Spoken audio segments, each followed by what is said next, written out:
செய்தியை பகிர்ந்து கொள்ளும்படியாய் எனக்கு அழைப்பு கொடுத்த நம்முடைய ஸ்தல போதகர் ஆயர் அவர்களுக்கும் என்னுடைய மனமார்ந்த நன்றியை தெரிவித்துக் கொள்கிறேன். நான் எந்த இடத்துல போனாலும் ஆண்டவருடைய வார்த்தையை பகிர்ந்து கொள்வதற்காக எனக்கு எப்போ சந்தர்ப்பம் கிடைக்குதோ அப்பொழுதெல்லாம் நான் என்னுடைய பெற்றோரை பற்றி நான் சொல்லுவதை மறப்பதே இல்லை. என்னுடைய அப்பா ரெவரண்ட் டிடி ஆல்பர்ட், இப்போ என்னுடைய பெற்றோர் இருவரும் உயிரோடு இல்லை. என்னுடைய அம்மா மிஸ்ஸஸ் க்ளோரி ஆல்பர்ட், எங்கள் அப்பா டயசிஸில் ஆனரரி ப்ரெஸ்பிட்டராக இருந்தார்.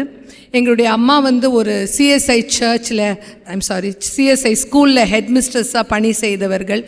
அவர்கள் இருவரும் என்னையும் என்னுடைய சகோதரிகளையும் வளர்த்த வளர்ப்பு, அவர்கள் எங்கள் உள்ளத்திலே விதைத்த தேவ வசனமாகிய விதைகள் இந்த நாளிலே கடவுளுடைய கிருபையினாலே எங்களை இவ்வளவு தூரமாய் வழிநடத்தி வந்திருக்கிறது. என்னுடைய பெற்றோருக்கு நான் ஆண்டவருக்கு நன்றி செலுத்துகிறேன். அது மட்டும் இல்லாமல் என்னுடைய சர்ச் சண்டே ஸ்கூல் மற்றும் விபிஎஸ் டீச்சர்ஸ், அவர்கள் எனக்கு சிறு வயதிலிருந்து போதித்த தேவனுடைய பாடங்கள் அவை என்னுடைய உள்ளத்திலே ஆணிவேராய் இருந்தபடியினாலே இந்த நாள் வரையிலும் நான் ஆண்டவருக்காய் நிற்கும்படியான கிருபை தேவன் தந்திருக்கிறார். அதற்காய் தேவனை என்னுடைய சண்டே ஸ்கூல் டீச்சர்ஸ்க்காகவும் நான் நன்றி செலுத்துகிறேன். இப்படியாய் அநேகர் ஆண்டவரிடத்திலே என்னை வழி நடத்தினபடியினாலே இந்த நாளிலே நான் இவ்வளவு தூரமாய் நிற்பதற்கு கர்த்தர் உதவி செய்திருக்கிறார். கர்த்தருடைய பரிசுத்த நாமம் மகிமைப்படுவதாக. நாம் கண்களை மூடி கர்த்தரை நோக்கி பார்ப்போம். இதோ மனிதர்கள் மத்தியில் வாசம் செய்பவரே,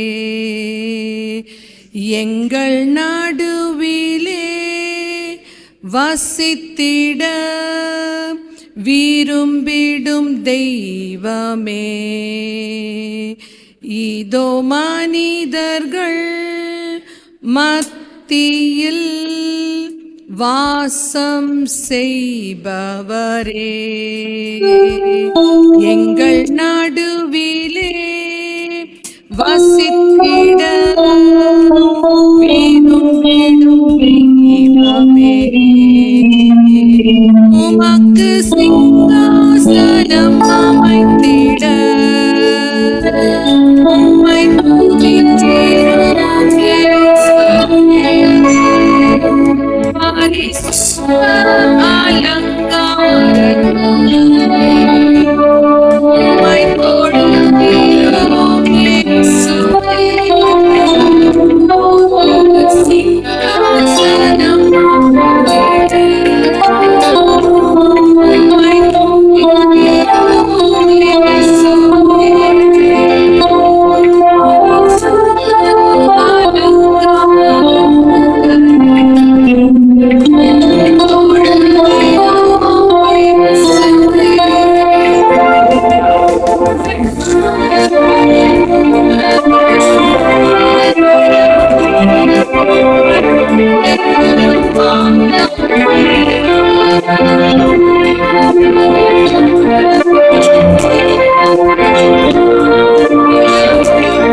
இந்த நாளிலே எங்களை ஆண்டவரே உம்முடைய பாத தண்டையில் நாங்கள் ஒப்பு கொடுக்கிறோம். ராஜா, அடிமை என்னை நீர் மறைப்பீராக. ஆண்டவரே, நீர் எங்கள் ஒவ்வொருவரோடும் என்ன பேச சித்தமாய் இருக்கிறீர் என்பதை வெளிப்படுத்த வேண்டும் என்று நாங்கள் ஜெபிக்கிறோம். எங்களை தாழ்த்தி உம்முடைய கரத்தில் ஒப்பு கொடுக்கிறோம். துதி கனம் மகிமை யாவும் ஒருவருக்கே செலுத்துகிறோம். இயேசுவின் நாமத்தில் ஜெபிக்கிறோம் நல்ல பிதாவே, ஆமென். இந்த நாளிலே நமக்கு கொடுக்கப்பட்டிருக்கிற தலைப்பு செம்பொருள் சீடத்துவம் வந்து பாருங்கள் சென்று பகிருங்கள். சீடத்துவம் வந்து பாருங்கள் சென்று பகிருங்கள். சீடத்துவம் அப்படின்னா நமக்கு எல்லாருக்குமே நல்லா தெரியும், ஒரு சீஷனாக இருக்கிறது. சீஷன் அப்படின்ற வார்த்தைக்கு என்ன அர்த்தம் அப்படின்னா ஒரு தலைவரை பின்பற்றுகிறவன். தலைவரை பின்பற்றுகிறவன் மாத்திரம் இல்லை, அவன் தலைவருடைய கொள்கைகளை மற்றவர்களுக்கு பரப்புகிறவன். ஸோ இன்னைக்கு நம்ம ஒவ்வொருவரையும் தேவன் ஒரு சீஷனாய் அழைத்திருக்கிறார். எப்படி நம்மளை சீஷராய் அழைத்திருக்கிறார் அப்படின்னா, நம்மளுடைய படிப்பை வைத்து, நம்மளுடைய தகுதியை வைத்து, நம்முடைய தாளந்துகளை வைத்து அல்ல, அவருடைய சுத்த கிருபையினாலே. நாம் ரட்சிக்கப்பட்டிருப்பது தேவனுடைய கிருபையினால். நம்ம யாருமே எந்த விதமான ஒரு தகுதியை சொல்லியும் பெருமை பாராட்டுவதற்கு இடமில்லை. அவருடைய கிருபையினால நம்ம ரட்சிப்புக்குள்ளாக ஆண்டவர் வழி நடத்தியிருக்கிறார். நம்ம வேதத்தில் பார்க்கும்போது ஆண்டவர் யோவான் 6ஆம் அதிகாரம் 64ஆம் வசனத்தில் சொல்றாரு, என்னிடத்துல பிதாவானவர் ஒருவரை அழைத்தால் ஒழிய ஒருவனும் என்னிடத்தில் வரான். அப்ப இன்னைக்கு நம்ம ஆண்டவருடைய சீஷராய் இருக்கிறோம் அப்படின்னா தேவன் நம் ஒருவரையும் முன்குறித்திருக்கிறார். 2000 ஆண்டுகளுக்கு முன்பாக அவர் அந்த கல்வாரி சிலுவையில் தொங்கின போது நம்ம ஒவ்வொருவரும் அவருடைய மனதில் இருந்தோம். கிருபையினாலே நம்மளை என்ன பண்ணியிருக்கார்? ரட்சிப்புக்குள் வழி நடத்தியிருக்கிறார். அப்போ இந்த கிருபையினால நம்ம பெற்றுக்கொண்ட இந்த ரட்சிப்பை நாம் மற்றவர்களுக்கு கண்டிப்பாக நம்ம என்ன செய்யணும்? பறைசாற்ற அழைக்கப்பட்டிருக்கிறோம். அதுதான் சீடத்துவம். வந்து பாருங்கள், சென்று பகிருங்கள். இப்போ இன்னைக்கு நம்ம இந்த சீடத்துவத்தை பற்றி நம்ம பார்க்கணும் அப்படின்னு நினைத்தா சுவிசேஷ பகுதியில் வாசிக்கப்பட்ட அந்த பகுதியை நான் மையமாக கொண்டு இருக்கிறேன். அங்கே எப்படி 2 பேர் இயேசுவை பின்தொடர்ந்து சென்றார்கள் என்று நாம் பார்க்கிறோம். அப்போது இயேசுவானவர் நம்மை அழைக்கும் பொழுது சும்மா தூரத்தில் நின்று அவர் சொல்கிறத கேட்டுட்டு போகிறதுக்காக மாத்திரம் நம்மை அழைக்கவில்லை, வாருங்கள் என்று அழைக்கிறார். நாம் அவரிடத்துல கற்றுக்கொள்ள வேண்டியவைகள் அநேகம் இருக்கிறது. அவரை ருசி பார்த்தவர்கள், அனுபவித்தவர்கள் ஒருபோதும் அமைதியாக இருக்க முடியாது. அவர்கள் மற்றவரிடத்தில் என்ன பண்ணுவாங்க? வந்து பாருங்கள் என்று சொல்ல தொடங்குவார்கள். இந்த பகுதியிலிருந்து நான் 3 உண்மைகளை எடுத்திருக்கிறேன். ஒன்று, இயேசுவை அனுபவிக்க அழைக்கும் அழைப்பு. வாருங்கள், காணுங்கள். இதற்கு யோவான் 1ஆம் அதிகாரம் 39ஆம் வசனத்தை நான் எடுத்திருக்கிறேன். யோவான் ஸ்நானகனோடு இருந்த 2 சீஷர்கள் என்ன பண்ணுறாங்க? இயேசுவை பார்த்து அவர் பின் செல்கிறார்கள். அப்போ அவங்க பின் சென்று போகும்பொழுது இயேசுவானவர் அவர்களை பார்த்து என்ன தேடுகிறீர்கள் என்று கேட்கிறார். அவங்க ரபி, நீர் எங்கே தங்கியிருக்கிறீர் என்று பார்க்க வந்திருக்கிறோம் அப்படின்னு சொல்லிட்டு சொல்கிறாங்க. அப்போ சொல்லும் பொழுது அவர் வந்து பாருங்கள் என்று சொல்லுகிறார். அப்போது முதலாவதாக இயேசுவை அனுபவிக்க நம் ஒவ்வொருவருக்கும் ஒரு அழைப்பு கொடுக்கப்படுகிறது. அப்போது இந்த அழைப்பு அப்படின்றத நம்ம எப்படி பயன்படுத்துகிறோம் அப்படின்றது ரொம்ப முக்கியம். நாம் அவரை தேட வேண்டும். அவரை தேடும் பொழுது தான் நாம் அவரிடத்துல போய் சேர்ந்து கொள்ள முடியும். ஒரு வேடிக்கையான ஒரு கதை உண்டு. ஒரு மனிதன் தன் கையில் இருந்த மோதிரத்தை தொலைச்சிட்டார் எங்கேயோ. அதனால் அவர் அதை தேடிட்டு இருந்தார். நைட் டைம் ஆக போகுது, ஈவினிங். அப்போ அவர் ரொம்ப நேரம் தேடி பார்க்குறாரு, அவருக்கு அந்த மோதிரம் கிடைக்கல. அப்போ கொஞ்ச நேரத்தில் அவருடைய ஃப்ரெண்ட் ஒருத்தர் அந்த பக்கம் போகிறாரு. அவர் இவரை பார்த்துட்டு கேட்குறாரு, என்ன தேடுறீங்க அப்படின்னு சொல்லிட்டு. இல்லைப்பா, என் மோதிரத்தை போட்டிருந்தேன், அது கையிலேருந்து கழண்டி விழுந்துருச்சு, அதை தான் தேடுறேன் அப்படின்னு சொல்லிட்டு சொன்னார். அப்போது அந்த ஃப்ரெண்டுக்கு, ஐயோ மோதிரம் காண போயிடுச்சா? தங்க மோதிரமா? ஆமாம், தங்க மோதிரம். இன்றைக்கி இருக்கிற விலைவாசியில் நமக்கு தெரியும் இல்லை, கோல்டு எவ்வளோ காஸ்ட்லியாக ஆகிக்கொண்டே இருக்குதுன்னு சொல்லிட்டு. ஸோ அவரும் நானும் உனக்கு கூட சேர்ந்து தேடுறேன் அப்படின்னு சொல்லிட்டு 2 பேரும் 4 கல்ல தேடுறாங்க. கிடைக்கல மோதிரம். ரொம்ப நேரம் தேடிட்டு ரொம்ப களைப்படைந்த பிறகு அந்த நண்பர் இவர்கிட்ட கேட்குறாரு, நல்லா யோசிச்சுப்பார், நீ கையில் மோதிரம் போட்டுட்டு தான் வந்தியா அப்படின்னு. ஆமாப்பா, நான் போட்டுட்டு இருந்தேன், எனக்கு நல்லா ஞாபகம் இருக்குது அப்படின்னு. அப்போ இவ்வளோ நேரம் தேடணுமே, இது கிடைக்கலையே அப்படின்னு சொல்லிட்டு, இந்த இடத்துல தான் தொலைச்சேன் அப்படின்னு. ஐயோ, இங்கே நான் தொலைக்கல, நான் அந்த தூரத்தில் தான் தொலைச்சேன் அப்படின்னு சொல்லி. அப்போ அங்கே தொலைச்சிட்டு இங்கே தேடினா என்ன அர்த்தம்? அங்கே இருட்டாக இருக்கே, எப்படி கண்ணு தெரியும்? அதனால் வெளிச்சத்துக்கு தேடுறேன் அப்படின்னு சொல்லிட்டு சொன்னார். இன்றைக்கி நம்ம கூட நிறைய பேர் இப்படி தான் இருக்கோம். ஒரு ஃபோக்கஸ் இல்லாமல் நம்ம என்ன பண்ணிகிட்ருக்கோம்? பைபிள் வாசிக்கிறதோ, ஜெபிக்கிறதோ, ஆலயத்திற்கு போகிறதோ, ஆராதனையில் பங்கு பெறுகிறதோ ஒரு ஃபோக்கஸ் இல்லாமல் இருக்குது. ஆனால் ஆன் தி அதர் ஹேண்ட் பைபிளில் நம்ம லூக்கா சுவிசேஷத்தில் பார்க்கும்பொழுது எப்படி அந்த 10 காசுகளை வைத்து கொண்டிருந்த அந்த ஸ்திரீ ஒரு காசு காணா போனப்ப மீதி 9 இருக்கே அப்படின்னு சொல்லிட்டு விட்டுறல.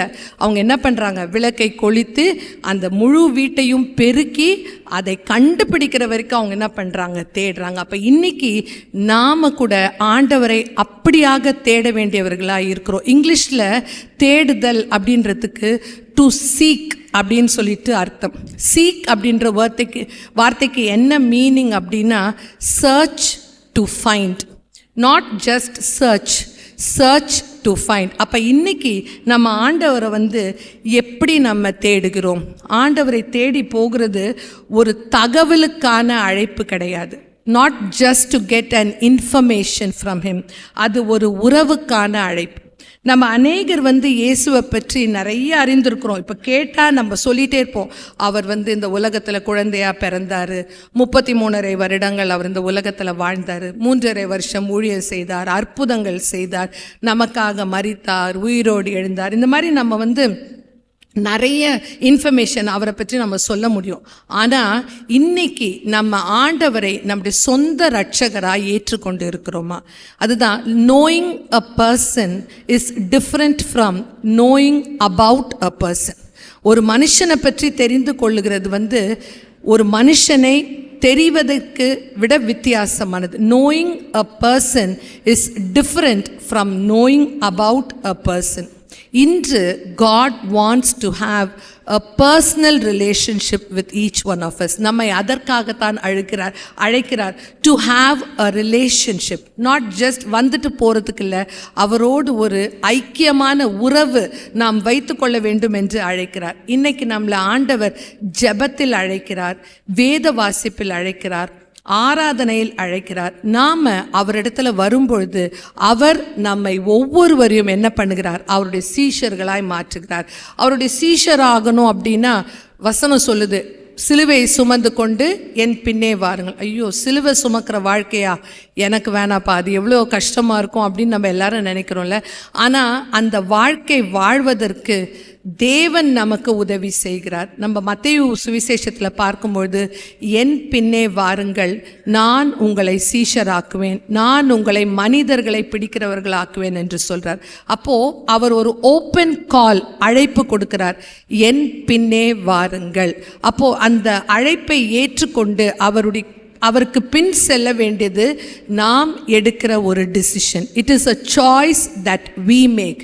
அப்போது அவர் பின்னே நாம் போகும்பொழுது அவர் நம்மை மனிதர்களை பிடிக்கிறவராய் மாற்றுவார். அது நம்ம வேலை கிடையாது.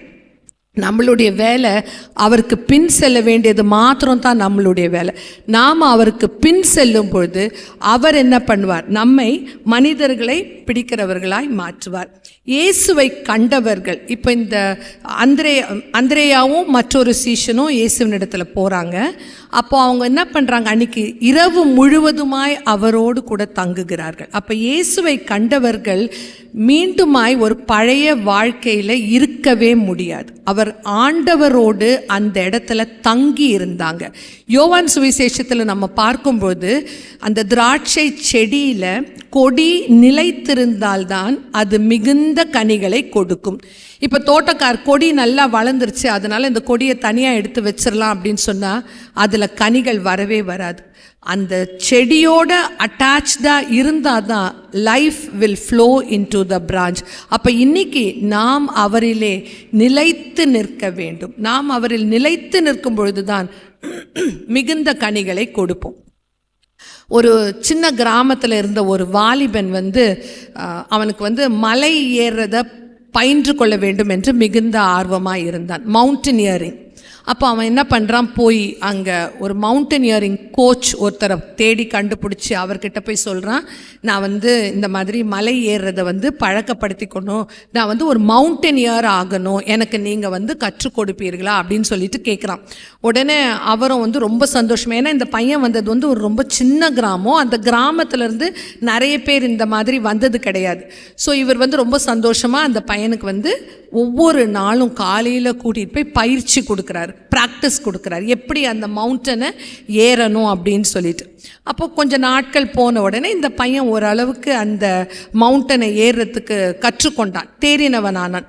அப்போது இந்த கோச் சொல்கிறாரு, நீ நாளைக்கு நம்ம உங்கள் ஊருக்கு பக்கத்தில் இருக்கிற ஒரு மலையில் ஏற போகிறோம், உங்கள் ஊரில் இருக்கிறவங்க எல்லாரையும் நீ உன்னை பார்க்க சொல்லு, நீ எப்படி அந்த மலை மேலே ஏறி இறங்குற அப்படின்னு சொல்லிட்டு சொல்லு அப்படின்னு சொல்லிட்டு சொல்கிறார். உடனே இவனுக்கு ரொம்ப சந்தோஷம், நம்ம மலை ஏறுறத நம்ம கிராமத்தில் உள்ள எல்லாரும் என்ன பண்ண போகிறாங்க, பார்க்க போகிறாங்க அப்படின்னு சொல்லிட்டு ஃபுல் கிராமத்துக்கு சொல்லிட்டான், இந்த மாதிரி நாளைக்கு காலையில் நான் மலை ஏற போகிறேன். எல்லாருக்கும் ரொம்ப சந்தோஷம், நம்ம கிராமத்தில் இப்படி ஒருத்தர் இது வரைக்கும் பண்ணதே இல்லையே அப்படின்னு சொல்லிட்டு முழு கிராமமும் நிற்குது.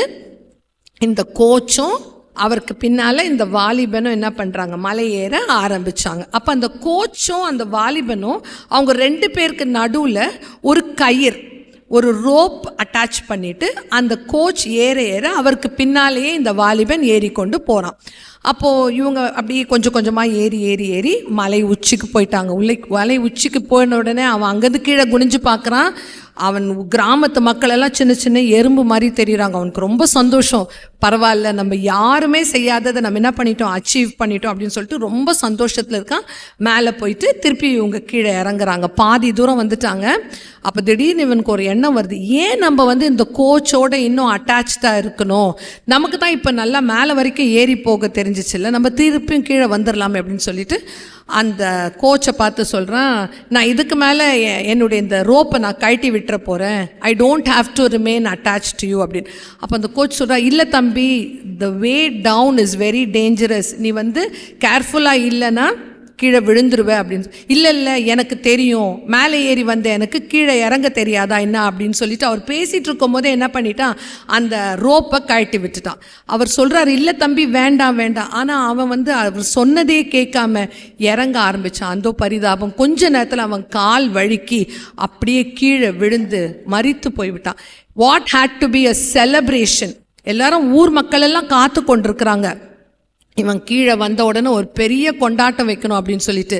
ஆனால் இவனும் உயிரோடு கீழே வரவே இல்லை, மரித்து போய்விட்டான். ஏன், அவன் அந்த கோச்சோட இருந்த அந்த அட்டாச்மெண்ட் அவன் என்ன பண்ணிட்டான், அவன் அதை விட்டான். எனக்கு தெரியும், என்னால் முடியும் அப்படின்ற ஒரு பெருமை அவனுக்குள்ளே வந்துச்சு. அப்போ இன்னைக்கு ஆண்டவர் நம்மக்கிட்ட என்ன எதிர்பார்க்கிறார் அப்படின்னா, we need to be attached to him. நம்ம அவரிலே நிலைத்து நிற்க வேண்டியவர்களாக இருக்கிறோம். இன்றைக்கி இருக்கிற காலகட்டத்தில் it is not easy, it is very difficult. நம்ம ஒவ்வொரு நாள் நம்ம ஃபேஸ் பண்ணுற சிச்சுவேஷனில் அவரோடு நிலைத்திருப்பது அப்படின்றது ரொம்ப கடினமாக. ஆனால் காட் செட், என்னிடத்தில் வாருங்கள், நான் உங்களை மனிதர்களை பிடிக்கிறவர்களாய் மாற்றுவேன். அப்போ நம்மளுடைய வேலை every day go to his presence. ஒவ்வொரு நாளும் அவருடைய சமூகத்தில் நாம் நேரத்தை செலவழிக்க வேண்டியவர்களாக இருக்கிறோம். அவருடைய வேதத்தை வாசிக்கும் பொழுது அவர் நம்மோடு கூட பேசுகிற ஒரு தேவன். அவர் எங்கேயோ ஒரு தூரத்தில் இருந்துக்கிட்டு நான் சொல்கிறத கேளுங்க, நான் சொல்கிறத பாருங்க அப்படின்னு சொல்கிற தேவன் அல்ல, நம்மோடு பேசுகிறவர். He wants to have a personal relationship with each one of us. அப்போ இன்னைக்கு let us submit our life into his hands. நம்முடைய வாழ்க்கை அவரிடத்துல கொடுப்போம். Making a vow to stay in him. அவரிலே நான் நிலைத்து நிற்க வேண்டும் என்ற அந்த ஒரு தீர்மானத்தோடு இந்த நாளிலே நாம் நம்மை அவரிடத்துல ஒப்பு கொடுப்போம். அப்போ இந்த சீஷர்கள் அந்த இரவு முழுவதுமாய் ஆண்டவரிடத்துல தங்கி என்ன பண்ணுறாங்க, அவர் சொல்கிறதெல்லாம் கேட்டுக்கொள்ளுகிறாங்க. அப்போ அவர் வசனத்தை கேட்டு அவர் சொல்லுவதை கேட்ட மனிதர் ஒருவருமே தாம் இருந்த வண்ணமாய் இருக்க முடியாது. அடுத்த நாள் என்ன ஆகுது, அந்திரேயா முதலில் யாரை தேடிக்கொண்டு போகிறான், தன்னுடைய சகோதரனை தேடிக்கொண்டு போகிறான். அப்போ இன்னைக்கு நம்ம யார் இடத்துல சாட்சியாக இருக்க வேண்டும், நம்முடைய குடும்பத்தினர் இடத்துல நாம் சாட்சியாக இருக்க வேண்டும். அப்போஸ்தலர் 1:8 பார்க்கும்பொழுது, பரிசுத்த ஆவி உங்களிடத்தில் வரும்பொழுது நீங்கள் பலனடைந்து எருசலேம், எருசலேம் என்பதற்கு நாம் இருக்கிற இடம் என்று அர்த்தம். முதல்ல நம்ம வீட்டில் நம்ம சாட்சியாக இருக்கணும். அப்போ அந்திரேயா போய் முதல்ல யாரை பார்க்குறான், சீமோன், தன் சகோதரனாகிய சீமோனை பார்த்து ஒரே வார்த்தை தான் சொன்னான், மேசியாவை கண்டோம். ஒரு பெரிய பிரசங்கம் பண்ணலை, ஒரு பெரிய லெக்சர் கொடுக்கல, ஒன்றுமே பண்ணலை, மேசியாவை கண்டோம் அப்படின்னு சொல்லிட்டு சொல்கிறான். அப்போ இன்னைக்கு நம்ம யார் இடத்துல ஆண்டவரை குறித்து அவருடைய அன்பை குறித்து பகிர அழைக்கப்பட்டிருக்கிறோம், நம்முடைய குடும்பத்தின் மக்கள், நம்முடைய நண்பர்கள், நம்முடைய உறவினர்கள், இவர்களிடத்தெல்லாம் நாம் நம்முடைய அன்பை வெளிக்காட்ட வேண்டியவர்களாக இருக்கிறோம். அப்போது இந்த நம்முடைய அன்பை நாம் வெளிக்காட்டும் போது, ஏன்னா நிறைய நேரம் அநேகர் ஒரு பைபிளை வாசிக்கிறதோ ஒரு பிரசங்கத்தை கேட்கறதுக்கோ சான்ஸ் இல்லாமல் போகும். ஆனால் நம்முடைய வாழ்க்கையை அவங்க பார்க்குறாங்க. அவர் life should be an example. ஒரு சின்ன பையனை பற்றி ஒரு கதை இருக்குது. நான் டீச்சிங் ப்ரொஃபஷனில் இருக்கிறதுனால நிறைய கதை சொல்கிறேன். ஸோ அப்படி தான் யூஸ்வலாக நான் அசம்பிளி எல்லாம் கூட எடுப்பேன். ஸோ ஒரு சின்ன பையன் என்ன பண்ணுறான், அவங்க அம்மாட்ட வந்து நான் பக்கத்தில் இருக்கிற பார்க், அவன் ரெகுலராக போயிட்டு வருவான் பார்க்குக்கு, நான் பக்கத்தில் இருக்கிற பார்க்குக்கு இன்றைக்கி போக போகிறேன் அப்படின்னு சொன்னோன்னே அவங்க அம்மா அவனுக்கு கொஞ்சம் ஸ்நாக்ஸ் வாட்டர் பாட்டிலெலாம் பேக் பண்ணி போயிட்டு வா, நான் ரெகுலராக போகிறதுனால போயிட்டு வா தம்பி அப்படின்னு சொல்லிட்டாங்க. அப்போ அன்றைக்கி போயிட்டு அவன் கொஞ்சம் எப்போ வர டைமுக்கு வரலை, கொஞ்சம் நேரம் தாழ்த்தி வந்த உடனே அவங்க அம்மா கேட்டாங்க, என்னப்பா என்னாச்சு, ஏன் இவ்வளோ லேட்டாக வந்த? இல்லை மம்மி, ஐ சா ஜீசஸ் இன் த பார்க் அப்படின்னு சொல்கிறான். ஜீசஸை பார்த்தியா? எப்படி உனக்கு தெரியும் அவர் ஜீசஸ் அப்படின்னு சொல்லிட்டு? இல்லை எனக்கு அவர் பார்த்த உடனே எனக்கு தெரிஞ்சிருச்சு, அவர் பேசின விதம் என்கிட்ட அவ்வளோ அன்பாக இருந்தார், he had such a smiling face அப்படின்னு சொல்லிட்டு சொன்னான். நான் இவ்வளோ நாள் ஜீசஸ் வந்து ஒரு இவ்வளோ தூரம் முடி வச்சுக்கிட்டு ஒரு லாங் ட்ரெஸ் போட்டுக்கிட்டு அப்படி தான் இருப்பாருன்னு புக்கிலலாம் பார்த்துருக்கேன். ஆனால் இவர் வந்து ரொம்ப வயசானவராக இருந்தார். He was an old man. பல்லே இல்லை மம்மி அந்த ஜீசஸ்க்கு, ஆனால் ரொம்ப ஸ்மைல் பண்ணார் அப்படின்னு சொல்லிட்டு அவன் சொன்னான். அவங்க அம்மாவுக்கு என்ன யாரை பார்த்தான்னு தெரியலையே அப்படின்னு சொல்லிட்டு அவங்களுக்குள்ள ஒரு எண்ணம்.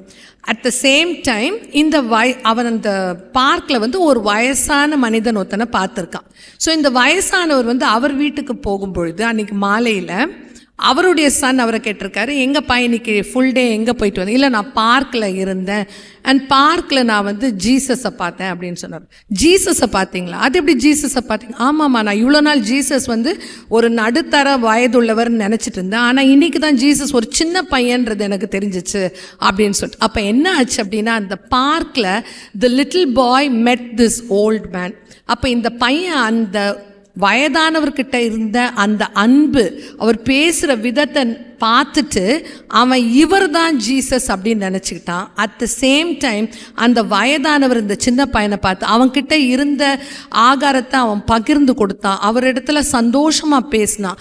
அதை பார்த்து இவர் தான் ஜீசஸ் அப்படின்னு நினச்சி கொண்டார். அப்போ இன்றைக்கி நம்ம பார்க்குறவங்க, நம்முடைய வாழ்க்கையை பார்க்குறவங்க, will they see Jesus in us? It is very difficult. நிறைய நேரம் நம்ம கோவத்தை தான் வெளியே காட்டி கொண்டிருக்கிறோம் இல்லையா? நம்ம பேசும்பொழுது நமக்கு உடனே கோவம் வந்தது. Because of the pressure that we have to take a conscious effort.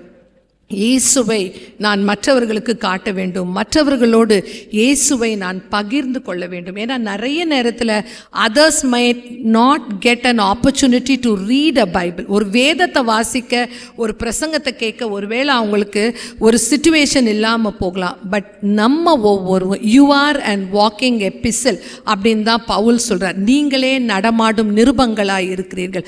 அப்போ இன்னைக்கு நம்ம வாழ்க்கை இயேசுவின் அன்பை உணர்ந்த நம்முடைய வாழ்க்கையில் மாற்றங்கள் நிச்சயமாக தேவைப்படுது. அது மட்டும் இல்லை, அந்திரேயா என்ன பண்ணுறாரு, மேசியாவை கண்டோம் அப்படின்னு சொல்கிறதோடு நிறுத்தி விடாமல் பேதுருவை அவரிடத்துல அழைத்து கொண்டு வருகிறார்.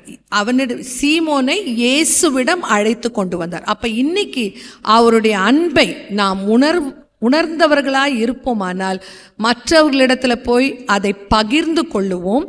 அது மட்டும் இல்லாமல் மற்றவர்களை இயேசுவினிடத்தில் அழைத்து கொண்டு வருவோம். நம்மக்கிட்ட மக்கள் வர வேண்டிய அவசியமே இல்லை. We have to point our finger to Jesus. நம்முடைய வாழ்க்கை இயேசுவுக்கு நேராக மற்றவர்களை காட்ட வேண்டும்.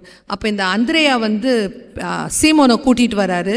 அதுக்கப்புறம் என்ன வசனத்தில் இருந்துச்சுன்றது நமக்கு நல்லா தெரியும். இயேசுவானவர் சீமோனை பார்த்து சொல்கிறார், யோனாவின் குமாரனாகிய சீமோனே, இதுக்கு மேலே உனக்கு பேதுரு என்று பெயர் கொள்வாய். பேதுரு என்பதற்கு ராக் அப்படின்னு அர்த்தம், பாறை என்று அர்த்தம் அப்படின்னு சொல்கிறார். இந்த அந்திரேயா அந்த ஒரு பேதுருவை ஆண்டவர் இடத்துல கூட்டி கொண்டு வந்ததுனால பேதுருடைய வாழ்க்கையில் என்னெல்லாம் நடந்துச்சு என்று நமக்கு தெரியும். ஆதி திருச்சபையின் ஒரு முக்கிய பில்லராக அவர் மாறினார். அவர் பண்ணின முதல் பிரசங்கத்தில், ஒரே பிரசங்கத்தில் 3000 மக்கள் இயேசு கிறிஸ்துவை ஏற்றுக்கொண்டார்கள். இரத்த சாட்சியாய் ஆண்டவருக்காக மரித்தார். எவ்வளோ காரியங்களை செய்தார். ஆல் பிகாஸ் ஒன் ஆண்ட்ரூ, ஒரு அந்திரேயா பேதுருவை இயேசுவினிடத்தில் அழைத்து கொண்டு வந்ததுனால. அப்போ இன்னைக்கு நம்மளுடைய வாழ்க்கையில் நாம் மற்றவர்களை இயேசுவுக்கு நேராய் நாம் திருப்புகிறோமா? மேபி அ ஃப்ரெண்ட், என்னைக்காவது நம்ம ஒரு நண்பனை ஆலயத்திற்கு அழைத்து கொண்டு வந்திருக்கோமா? வந்து பாருங்கள், வந்து தான் பாருங்களேன் இங்கே என்ன இருக்குது அப்படின்னு சொல்லிட்டு நம்ம அழைத்து கொண்டு வந்திருக்கிறோமா? That is what we are called for. That is discipleship. Come and see, go and tell. வந்து பாருங்கள், சென்று பகிருங்கள். அப்போ இன்னைக்கு நம்ம ஆண்டவரை பற்றி, அவருடைய வல்லமைகளை பற்றி, அவருடைய மகத்துவத்தை பற்றி நம்ம மற்றவர்களிடத்தில் அறிவிக்கிறோமா, அல்லது சாக்கு போக்கு சொல்லி கொண்டு இருக்கிறோமா? என்னாலலாம் இது முடியாது, எனக்கெல்லாம் இது வராது, எனக்கெல்லாம் இது தெரியாது, நான் இருக்கிற இடத்துல இருக்கேன், நான் இயேசுவை ஏற்றுக்கொண்டேன், அது போதும் அப்படின்னு இருக்கிறோமா? இல்லை நாம் மற்றவர்களிடத்தில் ஆண்டவரை பற்றி சொல்லுகிறோமா? ரோமர்ல நம்ம பார்க்கிறோம் 10ஆம் அதிகாரம், சொல்றதுக்கு ஒருத்தர் இல்லை அப்படின்னா எப்படி மற்றவர்கள் கேள்விப்படுவார்கள்? நம்ம நிறைய நேரம் நினைச்சுக்கிறோம் எல்லாருக்கும் தெரியும், இயேசுவை பற்றி எல்லாருக்கும் தெரியும் அப்படின்னு நம்ம நினைச்சுக்கிறோம். ஆனால் உண்மையா நிறைய பேருக்கு இயேசுவை பற்றி தெரியல. இன்னும் கூட சென்னை சிட்டியில் ஒரு 2-3 இயர்ஸ் பேக் நம்ம எவ்ரி இயர் நம்ம லென்டன் ரிட்ரீட் ஒன்று நடக்கும்ல, கன்வென்ஷன் நம்ம டயசிஸில் நடத்துறது. அப்போது அது அந்த சென்ட் மத்தியாஸ் சர்ச்சில் நடக்குது. ஸோ நான் அதுக்காக போயிட்டுருக்கேன். ஒரு ஆட்டோவில் போனேன். அந்த ஆட்டோ அந்த ஸ்கூல்கிட்ட போனோடனே அந்த ஆட்டோ டிரைவர் கேட்டார், என்ன மேடம் நடக்குது இங்கே, இவ்வளோ சத்தமாக ஒரே ஆர்ப்பாட்டமாக இருக்கே, ஏன்னா பாட்டு பாடிட்டு இருக்காங்க உள்ள. அப்போ நான் சொன்னேன், இல்லைப்பா இது லென்ட்டுன்றதுனால. லென்ட்டுனா என்னது madam? So I just had to tell எப்படி இயேசுவானவர் வந்தார் அப்படின்னு சொல்லிட்டு, நீங்கள் இதெல்லாம் உங்களுக்கு தெரியாதா அப்படின்னு சொன்னால், இயேசுவே யாருன்னு எனக்கு தெரியாது, அவர் எங்கே இருக்காரு அப்படின்னு கேட்டார். சென்னை சிட்டியில் 10 வருஷத்துக்கு மேலே ஆட்டோ ஓட்டுற ஒரு ஆட்டோ டிரைவர். அப்போ நம்ம என்ன நினச்சிக்கிறோம், எல்லாருக்கும் இயேசுவை பற்றி தெரியும் அப்படின்னு தான் நம்ம நினைக்கிறோம். we take it for granted. ஆனால் நிறைய பேர் இன்னும் இயேசுவை பற்றி கேள்விப்படாதவர்கள் இருக்கிறார்கள். அப்போ இன்னைக்கு நம்மளுடைய வேலை என்னன்னா, நம்ம கேள்விப்பட்டதை மற்றவர்களுக்கு நாம் சொல்ல வேண்டும். நம்முடைய வாழ்க்கையின் மூலம் நாம் மற்றவர்களுக்கு அதை காட்ட வேண்டும். சாக்கு போக்கு சொல்லுகிறவர்களாய் நாம் இருக்கக்கூடாது. அதுதான் தேவனுடைய சித்தமாக இருக்கிறது. ஏன்னா அவருடைய ஏசாயா 55ஆம் அதிகாரம் 11ஆம் வசனத்தில் நம்ம பார்க்கும் பொழுது, அப்படியே என் வாயிலிருந்து புறப்படும் வசனமும் இருக்கும், அது வெறுமையாய் என்னிடத்திற்கு திரும்பாமல் அது நான் விரும்புகிறதை செய்து நான் அதை அனுப்பின காரியமாகும்படி வாய்க்கும் அப்படின்னு போட்டிருக்கு. அப்போ ஆண்டவருடைய வசனம் ஒரு நாளும் வீணாய் திரும்பாது, வெறுமையாய் திரும்பாது. நாம அதை மற்றவர்களிடத்துல அறிவிக்க வேண்டும். அதை சொல்லுவதற்காக தான் இயேசுவானவர் நம்ம என்ன பண்ணியிருக்காரு, சீஷர்களாய் எடுத்துக்கொண்டிருக்கிறார், தேர்ந்தெடுத்திருக்கிறார். ஆனால் அநேக நேரம் நம்ம சாக்கு போக்கு சொல்லுகிறவர்களாக இருக்கிறோம். நம்ம பைபிளில் பார்க்கும்போது ஒரு பேரபிள் ஆண்டவர் சொல்கிறாருல்ல, வேர் there was a rich man, ஒரு பெரிய பணக்காரர் இருந்தார். அவர் என்ன பண்ணார், அநேகரை ஒரு பெரிய விருந்து பண்ணிட்டு எல்லாரையும் கூப்பிடுறாரு, வாங்க விருந்தில் பங்கு பெறுங்க அப்படின்னு சொல்லிட்டு. ஸோ எல்லாரும் வரன்னு சொன்னாங்க. ஆனால் அந்த விருந்து நாள் வரும்பொழுது ஒருத்தர் கூட வரலை. ஒருத்தர் கூட வராததுனால அவர் என்ன பண்ணுறாரு, தன்னுடைய வேலைக்காரரை அனுப்பி நீங்கள் போய் அவங்கள கூட்டிகிட்டு வாங்க. லூக்கா 14ஆம் அதிகாரத்தில் இது இருக்குது. போய் கூட்டிகிட்டு வாங்க அப்படின்னு சொன்ன உடனே என்ன சொல்கிறாங்க, ஒருத்தர் என்ன சொல்கிறாரு, நான் ஒரு நிலத்தை வாங்கியிருக்கிறேன், அதை போய் பார்க்கணும் அப்படின்னு சொல்கிறார். அடுத்தவர் என்ன சொல்கிறாரு, 5 ஏர் மாடுகளை வாங்கினேன், அதை போய் ட்ரை பண்ணி பார்க்கணும். மூணாவது என்ன சொல்கிறாரு, எனக்கு இப்போ தான் கல்யாணம் ஆகிருக்கு, என்னால் வர முடியாது. அப்போ இதெல்லாம் ஒரு உண்மையான எக்ஸ்கியூஸ், உண்மையான ஒரு காரணமா, இல்லைன்னா ஒரு சாக்கு போக்கா? நீங்க என்ன நினைக்கிறீங்க? சாக்கு போக்கு. ஏன்னா நம்ம ஒரு நிலம் வாங்குறோம் அப்படின்னு நினச்சிக்கோங்க. ஒரு நிலத்தை வாங்கும்பொழுது வாங்கிட்டு அதுக்கப்புறம் போய் பார்ப்போமா, இல்லைன்னா நல்லா பார்த்து தீர விசாரித்து வாங்குவோமா? பார்த்து தீர. ஆனால் இந்த ஆள் என்ன சொல்கிறாரு, ஒரு நிலத்தை வாங்கியிருக்கேன், நான் அதை போய் பார்க்கணும் அப்படின்னு சொல்கிறார். வாங்கிட்டாராம், இதுக்கப்புறம் தான் போய் பார்க்க போகிறாராம்.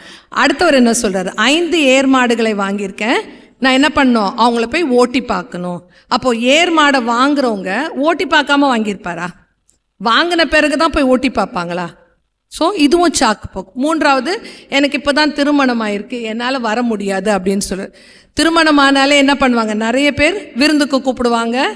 கல்யாண பொண்ணும் மாப்பிள்ளையும் நிறைய வீட்டுக்கு விருந்துக்கு போவாங்க. அப்போ இதுவும் ஒரு எக்ஸ்கியூஸ். அப்போ இவங்க உண்மையாகவே அங்கு வர வேண்டும் என்ற அந்த எண்ணத்தில் இல்லை, ஒரு எக்ஸ்கியூஸ், ஒரு சாக்கு போக்கு. இன்னைக்கு நம்ம அந்த மாதிரி இருக்கோமா?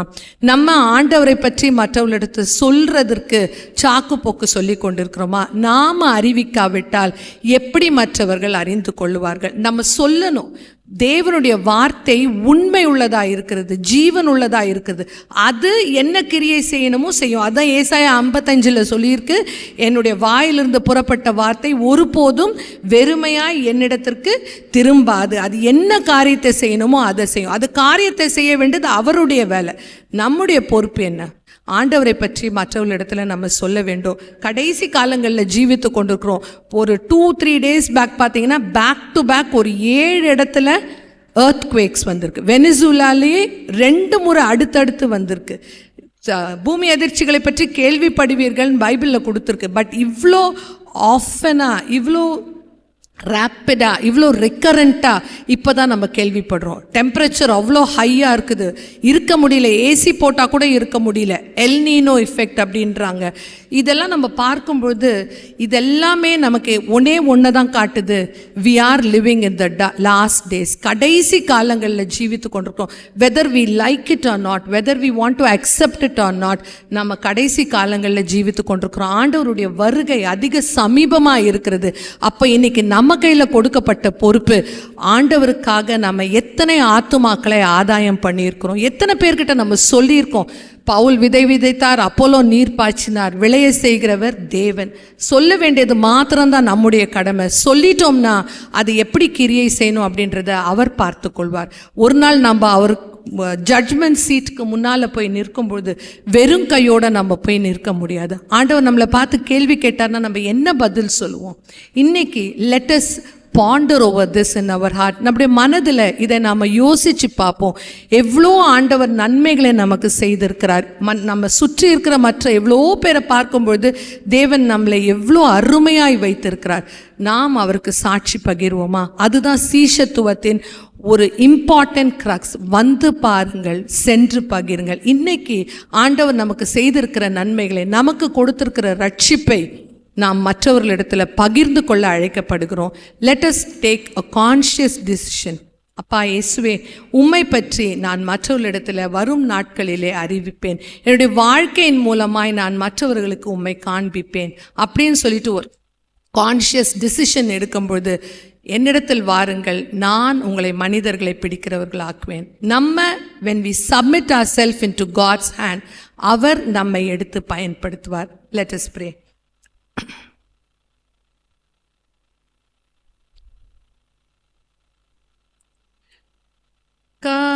காரையேறி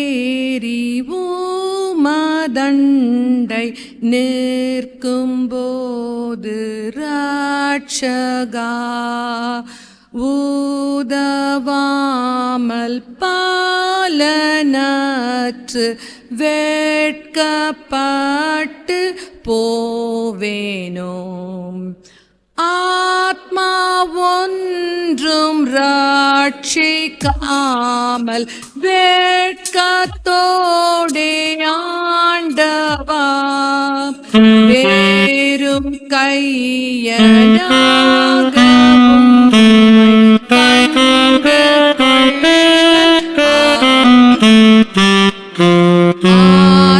ஆத்துமாக்கள் பேரில் வாஞ்சை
தகப்பனே, இந்த நல்ல நாளுக்காய் உமக்கு நன்றி செலுத்துகிறோம். சீடர்களாய் எங்களை நீர் அழைத்தீர், உமக்கு நன்றி.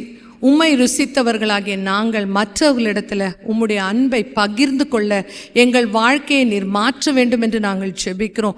உம்மிலே நிலைத்திருப்பதற்கு எங்கள் ஒவ்வொருவருக்கும் நீர் கிருபை பாராட்டுவீராக கர்த்தாவே. இந்த நாளிலே ஆண்டவரே, நீர் எங்களை எடுத்து பயன்படுத்தும் என்று ஒப்பு கொடுக்கிற எங்கள் ஒவ்வொருவரையும் நீர் பார்க்கிறபடியால் உமக்கு நன்றி செலுத்துகிறோம். நீர் எடுத்து பயன்படுத்துவீராக, உமக்கு சாட்சிகளாய் நிறுத்துவீராக. துதி கனம் மகிமை யாவும் ஒருவருக்கே செலுத்துகிறோம். இயேசு கிறிஸ்துவின் வல்ல நாமத்தில் ஜெபிக்கிறோம் எங்கள் நல்ல தகப்பனே. ஆமென்.